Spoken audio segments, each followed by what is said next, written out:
Shalom Bapak Ibu Saudara yang Tuhan Yesus Kristus kasihi, berjumpa kembali dengan saya.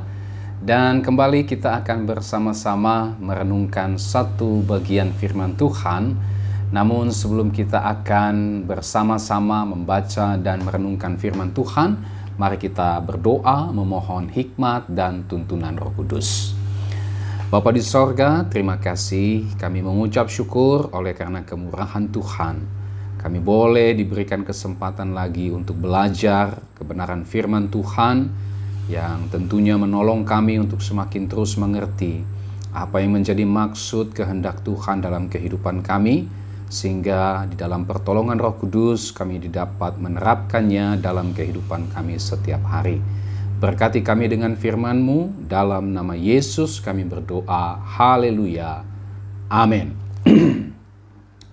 Saudara yang Tuhan Yesus Kristus kasihi, topik firman Tuhan pada hari ini adalah keajaiban kasih karunia. Nah, topik ini didasarkan kepada teks Efesus pasal 2 ayat 1 sampai dengan ayatnya yang ke-10. Nanti kita akan membaca teks itu sekaligus dengan pembahasan dari topik kita tentang keajaiban kasih karunia. Nah, saudara yang Tuhan Yesus Kristus kasihi, apa yang dimaksud dengan kasih karunia?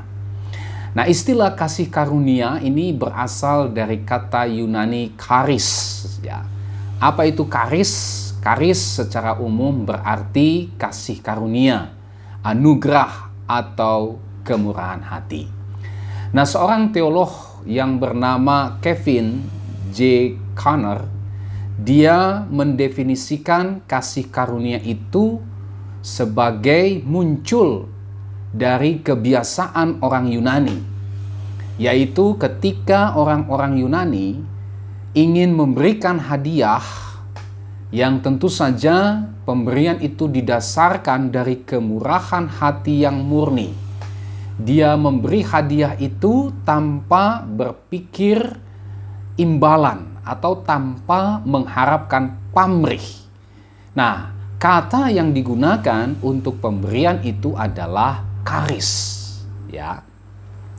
Nah, di dalam konteks keselamatan, istilah kasih karunia atau charis, atau juga dalam bahasa yang lain anugerah, grace, itu adalah kebaikan Allah yang diberikan secara cuma-cuma kepada manusia yang berdosa, yang sebenarnya manusia berdosa tidak layak untuk menerima kebaikan Allah tersebut.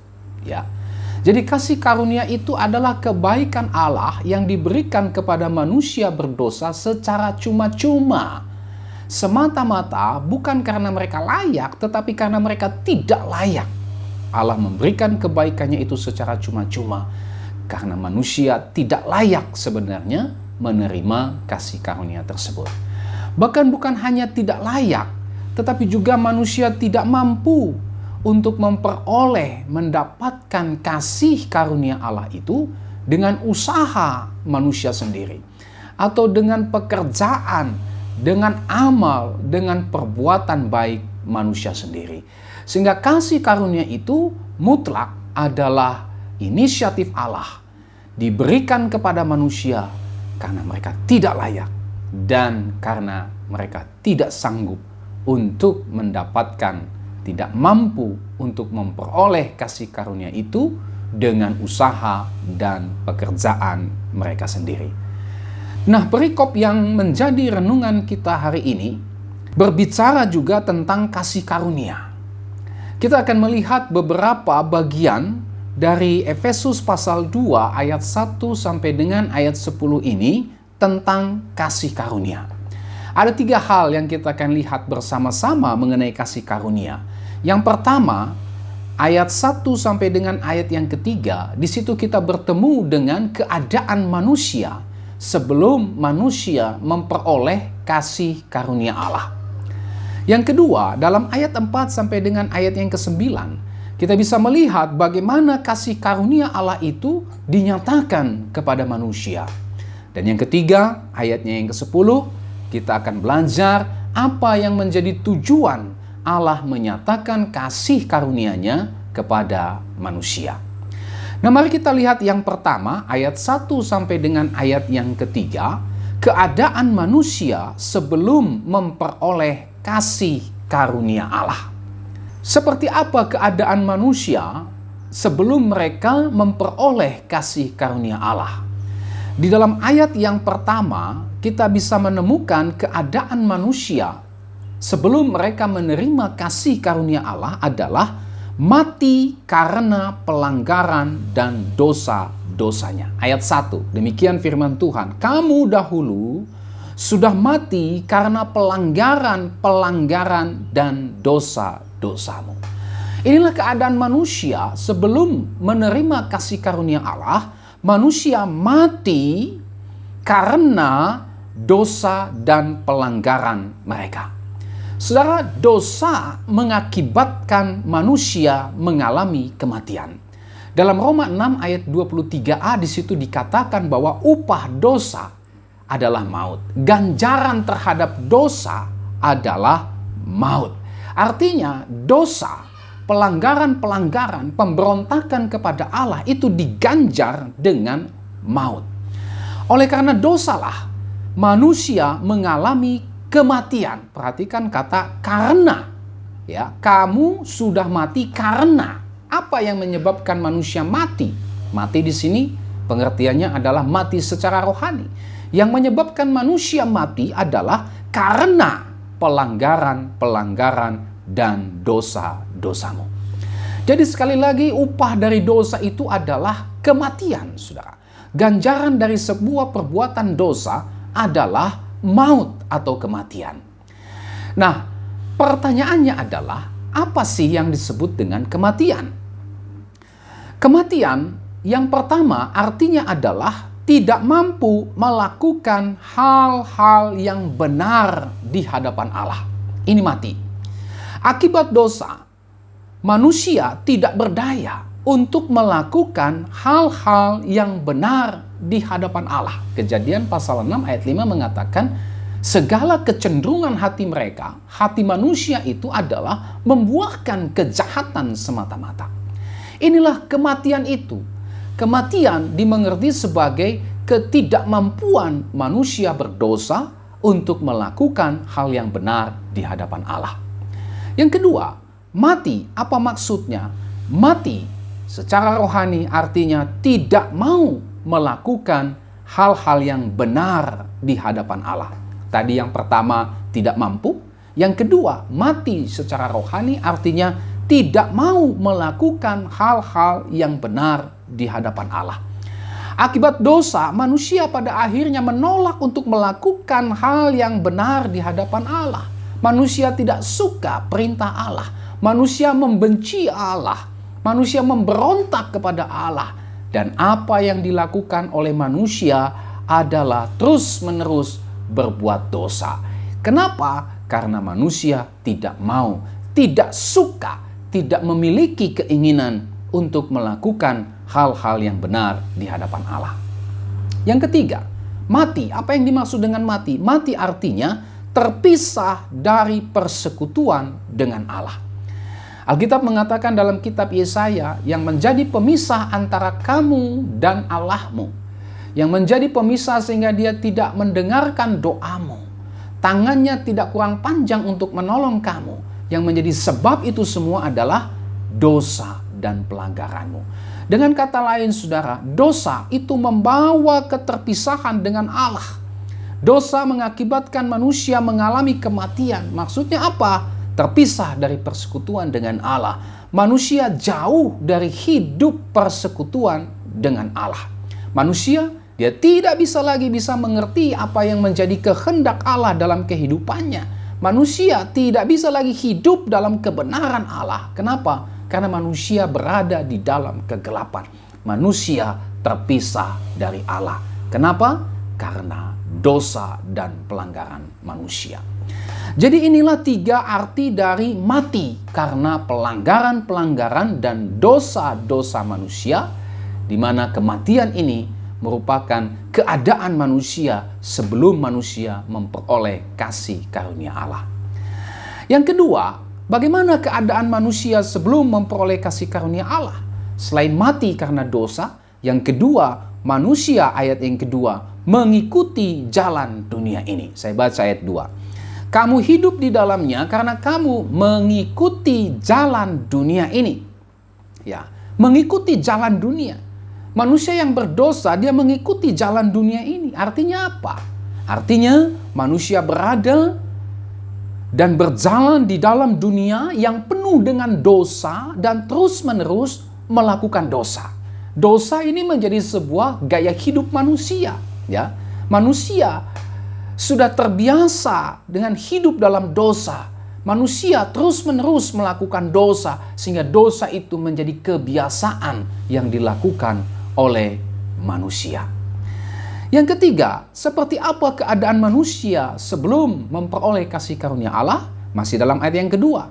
Kamu hidup di dalamnya karena kamu mengikuti jalan dunia ini, karena kamu mentaati penguasa kerajaan angkasa, yaitu roh yang sekarang sedang bekerja di antara orang-orang durhaka. Yang ketiga, keadaan manusia sebelum dia memperoleh kasih karunia Allah adalah mentaati penguasa kerajaan angkasa. Saudara, inilah keadaan kita waktu kita belum percaya kepada Kristus. Keadaan kita waktu kita belum menerima kasih karunia Allah. Inilah keadaan di mana kehidupan kita dikuasai oleh iblis sepenuhnya. Manusia yang dikuasai oleh iblis ini tentu saja hidupnya akan selalu mengikuti apa yang menjadi keinginan iblis, mentaati apa yang menjadi keinginan iblis, ya. Seperti praktek-prakteknya yang kita bisa lihat. Manusia hidup dalam penyembahan berhala, ya.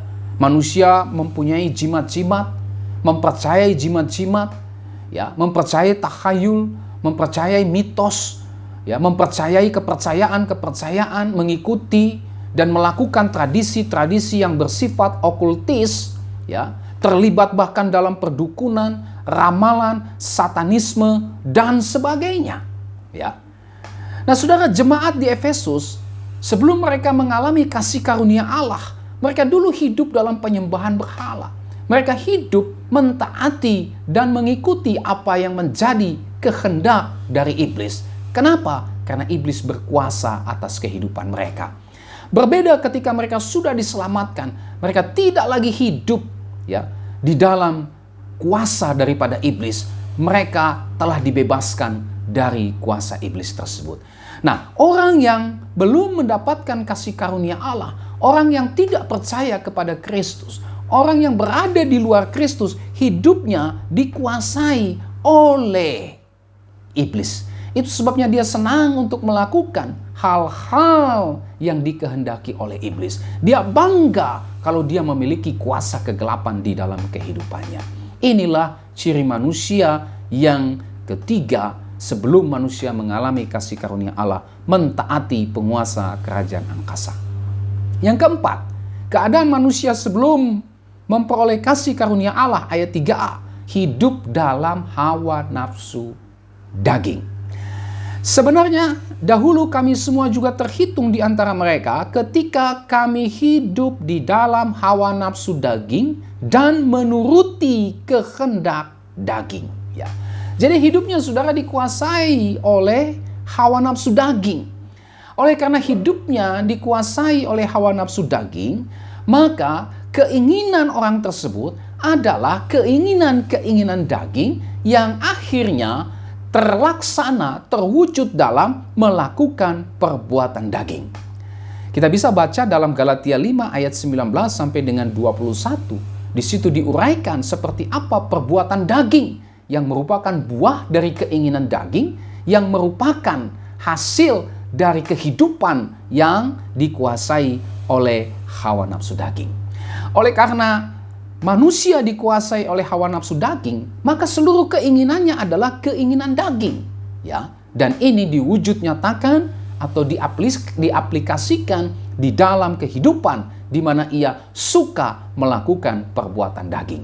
Galatia pasal 5 ayat 19 sampai 21 jelas di situ menginventarisir apa saja perbuatan daging, ya, kedengkian, kemabukan, pesta pora, ya, percabulan dan seterusnya. Yang kelima, keadaan manusia sebelum mendapatkan kasih karunia Allah, masih dalam ayat 3, hidup dalam pikiran yang jahat. Sebenarnya dahulu kami semua juga terhitung di antara mereka ketika kami hidup di dalam hawa nafsu daging dan menuruti kehendak daging dan pikiran kami yang jahat.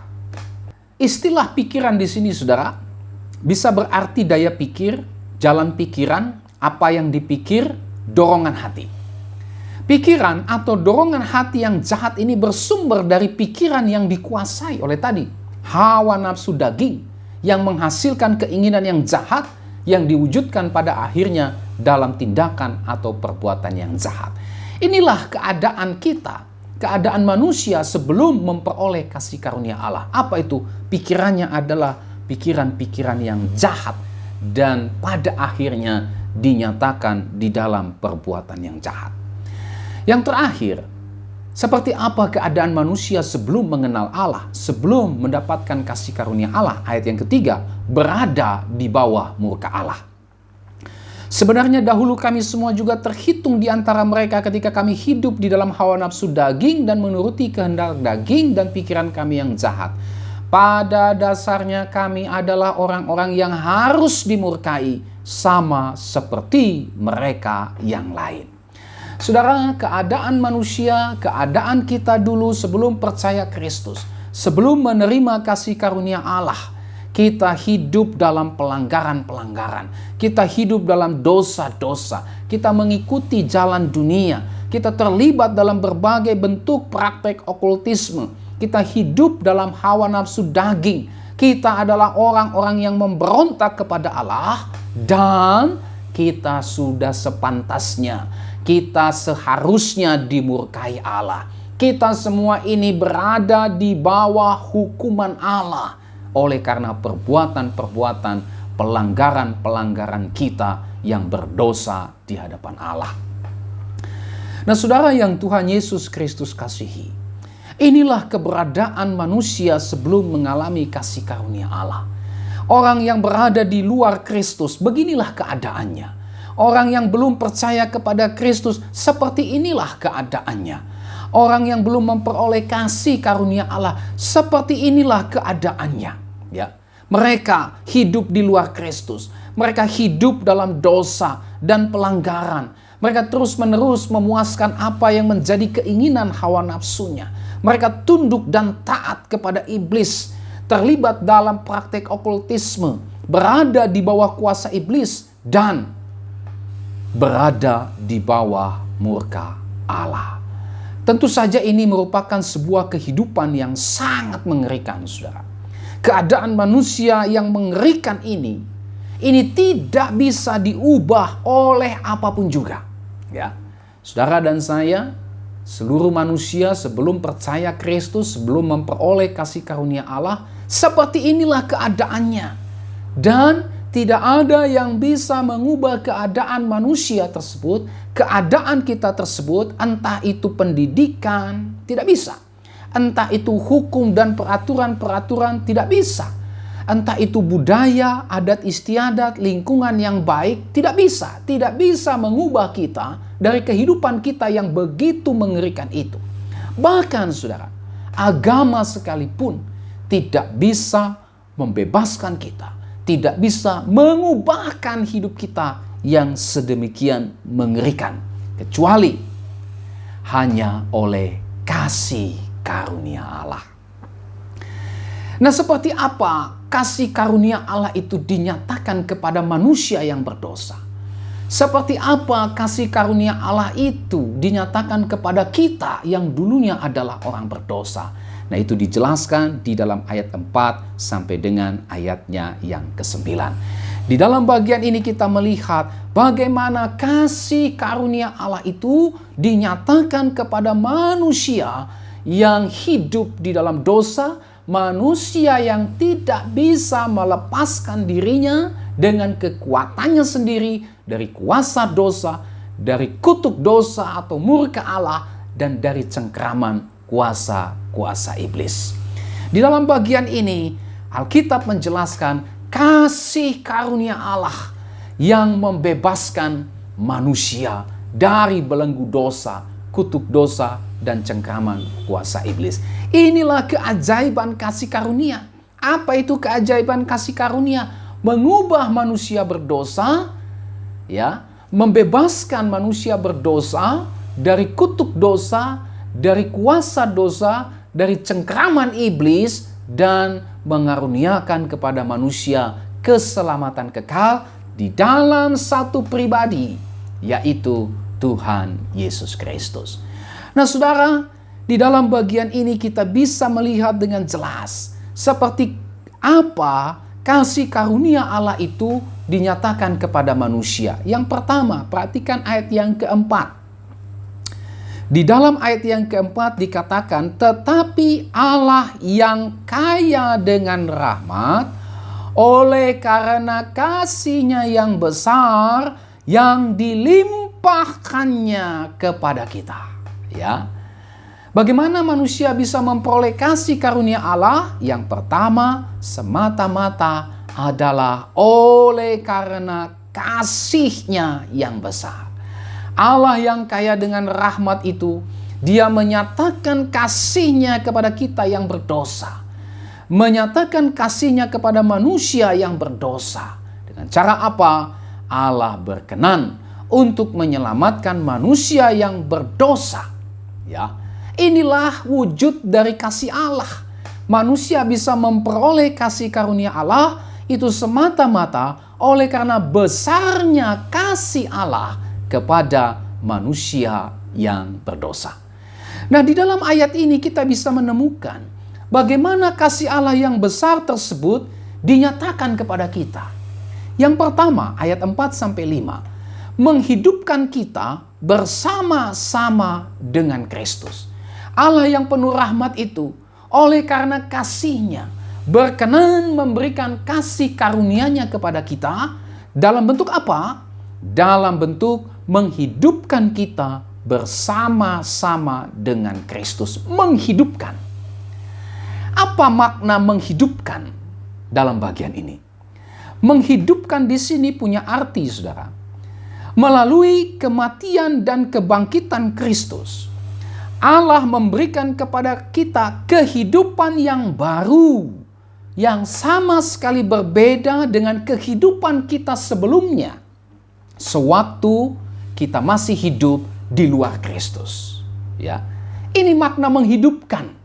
Apa itu? Memberikan kehidupan yang baru, yang berbeda dengan kehidupan kita yang lama sebelum kita percaya kepada Kristus. 2 Korintus 5 ayat 17 berkata, jadi siapa yang ada dalam Kristus, ia adalah ciptaan baru. Yang lama sudah berlalu, sesungguhnya yang baru sudah datang.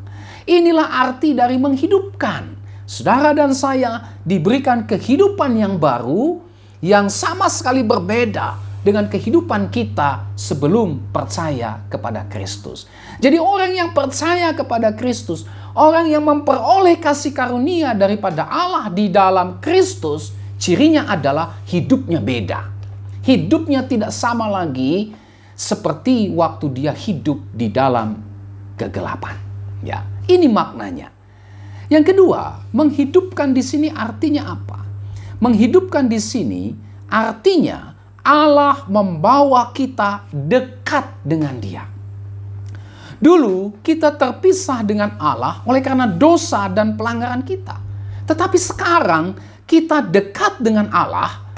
Kita sekarang dapat berinteraksi dengan Allah karena kita sekarang sudah ada dalam persekutuan dengan Allah. Ini makna dari menghidupkan. Menghidupkan artinya kita sekarang dekat dengan Allah. Menghidupkan artinya kita sekarang memiliki persekutuan yang intim dengan Allah. Kita berinteraksi dengan Allah. Kita memuji Allah. Kita berdoa kepada Allah. Kita sekarang menjadi anak-anak Allah. punya persekutuan yang akrab, yang intim dengan Allah. Yang ketiga, saudara, apa makna menghidupkan? Menghidupkan di sini artinya Allah menjamin kasih karunia-Nya tersebut tidak gagal atau hilang. Istilah menghidupkan di situ bisa juga mempunyai arti melindungi, memelihara.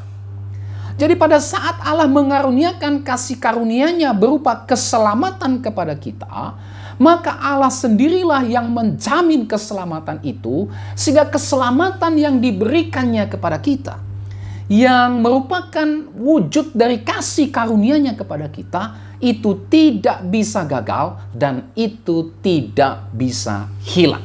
Kenapa? Karena Allah sendiri yang menjamin kasih karunia-Nya itu. Saudara, kalau kita yang berusaha untuk menjaga keselamatan, kita tidak akan pernah bisa. Kalau keselamatan itu bergantung kepada kita dan bukan bergantung kepada kasih karunia Allah, maka memang benar, keselamatan bisa hilang, keselamatan bisa gagal. Kenapa? Ya, kita sendiri saja tidak bisa melepaskan diri dari ikatan kuasa dosa, cengkeraman kuasa iblis, ya. Apalagi kita bisa menjaga keselamatan yang Tuhan berikan. Tidak bisa, tidak berdaya. Kalau kita percaya bahwa keselamatan itu hanya oleh kasih karunia Allah, maka kita juga seharusnya percaya bahwa keselamatan itu tidak bisa hilang, tidak bisa gagal. Bukan karena kita, tetapi juga oleh karena kasih karunia Allah. Inilah keajaiban kasih karunia Allah. Nah, saudara yang dikasihi oleh Tuhan Yesus Kristus, yang kedua, ya, oleh karena kasih-Nya yang besar, apa bukti kasih Allah itu dinyatakan kepada kita? Tadi yang pertama, menghidupkan kita bersama-sama dengan Kristus. Yang kedua, membangkitkan kita bersama-sama dengan Kristus. Ayatnya yang ke-6 sampai dengan ayat yang ke-7. Apa yang dimaksud dengan membangkitkan di sini? Membangkitkan di sini artinya melalui kematian dan kebangkitan Kristus, saudara, Allah memindahkan kita dari kematian kekal kepada kehidupan kekal. Kita bersatu dengan Kristus selama-lamanya, ayatnya yang ke-6.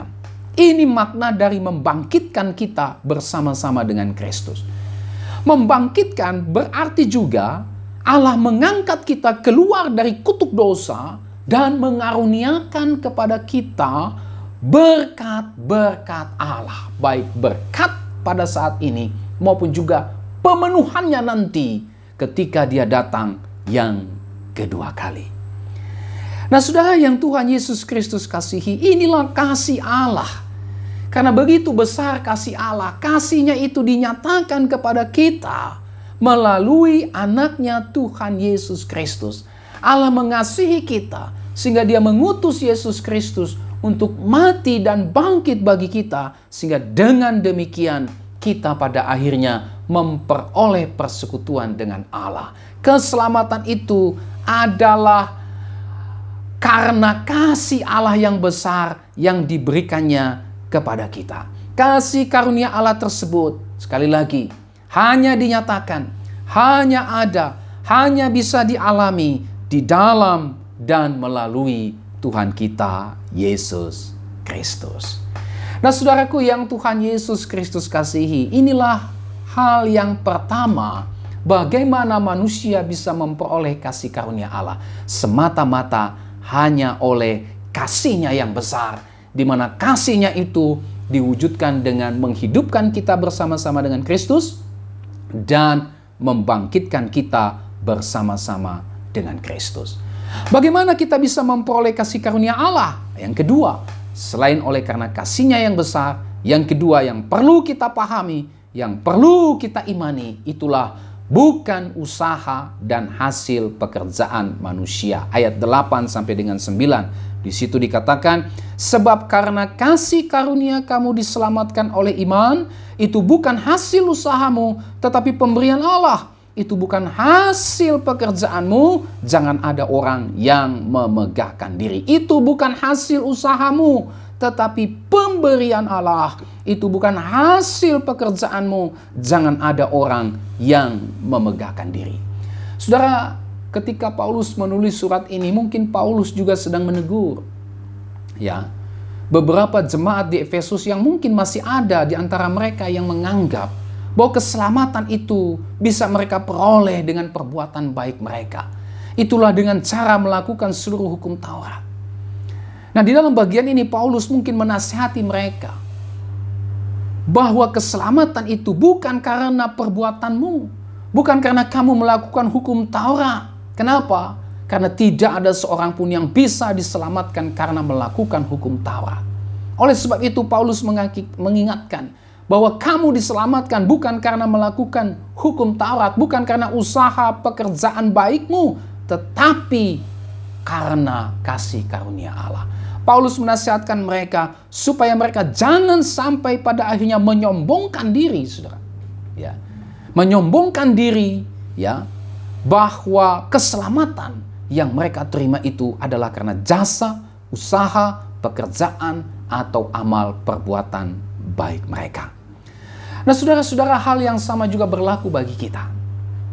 Alkitab mengatakan bahwa keselamatan yang Allah karuniakan kepada kita ini adalah mutlak pemberian Allah yang semata-mata didasarkan oleh karena kasih-Nya yang besar, bukan karena usaha dan pekerjaan kita, bukan karena hasil perbuatan baik kita. Titus pasalnya yang ketiga ayat 4-5 menegaskan kita diselamatkan bukan oleh karena perbuatan baik kita, tetapi oleh karena rahmat-Nya. Oleh sebab itu diingatkan sekali lagi kepada kita, hati-hati ya, jangan sampai kita menyombongkan diri dengan menganggap bahwa keselamatan yang kita terima adalah karena jasa, usaha, pekerjaan, atau amal perbuatan kita. Kita diselamatkan bukan karena upah dari perbuatan baik kita. Sekali lagi, keselamatan mutlak karena kasih karunia Allah. Nah, saudara, inilah hal yang kedua yang kita bisa lihat di dalam bagian ini tentang bagaimana manusia memperoleh kasih karunia Allah. Bagaimana Allah menyatakan kasih karunia-Nya kepada manusia. Itulah oleh karena kasih-Nya yang besar. Dan sekali lagi, bukan karena jasa usaha, pekerjaan baik kita, perbuatan baik kita, atau upah dari perbuatan baik kita. Sekali lagi, hanya karena kasih karunia Allah. Yang ketiga, yang terakhir yang kita bisa belajar dari bagian firman Tuhan ini tentang keajaiban kasih karunia. Ayat yang ke-10 bicara tentang tujuan kasih karunia Allah. Apa yang menjadi tujuan ketika Allah menyatakan kasih karunia-Nya itu kepada kita? Apa maksud Allah ketika Dia menyelamatkan kita oleh karena kasih-Nya yang besar itu?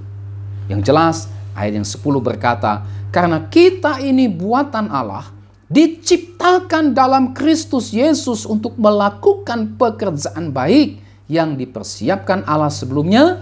Ia mau supaya kita hidup di dalamnya. Bagian ini bicara tentang tujuan dari kasih karunia Allah. Tetapi juga bagian ini bicara tentang bukti kalau kita itu sudah mengalami kasih karunia Allah. Orang yang sudah hidup di dalam kasih karunia Allah, ya, seharusnya lah dia melakukan segala sesuatu yang berkenan kepada Allah. Orang yang sudah mengalami kasih karunia Allah, dia pasti senang, bersuka cita untuk melakukan segala sesuatu yang berkenan kepada Allah. Dia tidak hidup lagi seperti hidup waktu dia belum percaya kepada Kristus. Dia pasti akan suka untuk melakukan sesuatu yang berkenan kepada Allah. Mengapa? Karena hal itu adalah sebuah bukti bahwa dia telah menerima kasih karunia Allah. Bukti loh ya. Tanda bahwa dia sudah diselamatkan. Dia pasti akan hidup di dalam kebenaran Allah. Kenapa? Karena itu merupakan sebagai sebuah ucapan syukur dia. Sebagai bentuk terima kasih dia kepada Tuhan. Sebagai juga ekspresi wujud kasih-Nya kepada Tuhan. Sehingga dia pada akhirnya melakukan hal-hal yang berkenan kepada Allah dengan tulus tanpa paksaan. Ya, dengan penuh sukacita dan juga bertanggung jawab. Jadi di sini kita bisa melihat, saudara, bahwa perbuatan baik bukan supaya kita memperoleh kasih karunia Allah atau keselamatan. Tetapi di sini kita bisa melihat bahwa perbuatan baik adalah bukti adalah tanda bahwa kita sudah memperoleh kasih karunia Allah, bahwa kita sudah diselamatkan oleh Allah. Puji Tuhan. Oleh sebab itu saudara, kalau kita memang sudah di dalam Kristus, kalau kita sudah diubahkan oleh Kristus, kalau kita sudah mengalami keselamatan kekal di dalam Kristus, maka sudah sewajarnya lah kita hidup di dalam kehendak Allah. Kenapa? Itu adalah bukti, itu adalah tanda kalau kita benar-benar sudah diubah oleh kasih karunia Allah yang ajaib dan yang menghidupkan itu. Nah, aplikasinya bagi kita, saudara, yang Tuhan Yesus Kristus kasihi. Oleh kasih karunia Allah, kita yang mati karena dosa telah dihidupkan. Oleh karena kasih karunia Allah jugalah kita yang tadinya dikutuk karena dosa, sekarang kita diberkati. Oleh karena kasih karunia Allah, kita yang seharusnya binasa, kini memperoleh hidup yang kekal. Dan oleh kasih karunia Allah, kita yang tadinya hidup dalam kegelapan, senang melakukan perbuatan-perbuatan kegelapan, senang melakukan hal-hal yang jahat dan bertentangan dengan firman Tuhan, sekarang kita berada dalam terang. Sekarang kita melakukan perbuatan-perbuatan yang baik, perbuatan-perbuatan yang berkenan kepada Allah. Puji Tuhan. Oleh sebab itu, bersyukurlah kalau kita sudah diselamatkan oleh Tuhan, dan mari kita hidup di dalam keselamatan yang Tuhan anugerahkan kepada kita. Dengan apa? Ayat yang ke-10. Kita hidup sesuai dengan pimpinan Tuhan. Jadilah berkat dimanapun kita berada, dan beritakanlah kabar sukacita ini bahwa hanya di dalam Yesus Kristus manusia bisa dibebaskan dari kehidupan yang mengerikan. Itulah kehidupan yang dikuasai oleh dosa, hidup dalam kutuk dosa, dan cengkraman kuasa iblis. Yesus Kristus yang bisa melakukan itu semua. Buktinya adalah saudara dan saya yang sudah diubahkan, yang sudah mengalami kasih karunia Allah yang ajaib itu. Mari kita berdoa. Terima kasih Tuhan untuk firman-Mu ini yang begitu menguatkan kami. Sehingga dalam perjalanan hidup kami terus berjalan ke depan dengan penuh kepastian. Karena kami sudah menerima kepastian keselamatan. Berkati kami, biarlah hidup kami adalah hidup sebagai orang-orang yang sudah diselamatkan. Dengan hidup di dalam apa yang menjadi rencana Allah. Hidup melakukan kebenaran-kebenaran Allah. Menjadi saksi dan terang di tengah-tengah dunia ini. Sehingga setiap orang yang melihat kesaksian hidup kami, itu juga dipakai Tuhan menjadi sarana. Mereka boleh mengenal Injil Yesus Kristus dan diselamatkan. Berkati kami semua Tuhan, dalam nama Yesus kami berdoa. Haleluya. Amin. Sampai kita berjumpa kembali saudara. Tuhan Yesus memberkati saudara dan shalom.